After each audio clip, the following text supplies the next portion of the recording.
धरती में गाड़ देंगे और बाबरी का नाम लेने वाले को भी अब धरती पे जगह नहीं मिलेगा। ভিডিওটি ব্যাপক শেয়ার করুন, এই বাবার কাছে যেন ভিডিও পৌঁছায়।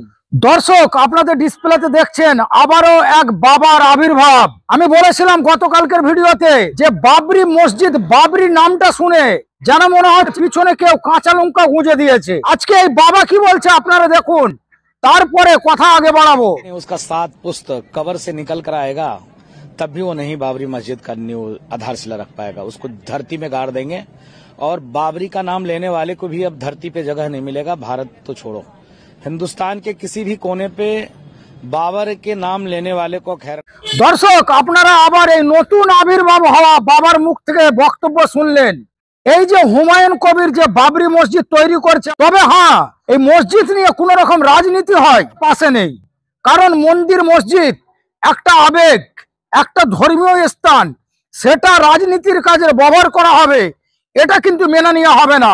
এখানে যদি রাজনীতি হয় আমরা যাব। আর এই যে বাবা, এই বাবাকে বলছি, আমি বলছি বাবরের নাম আমি নিচ্ছি, বাবর।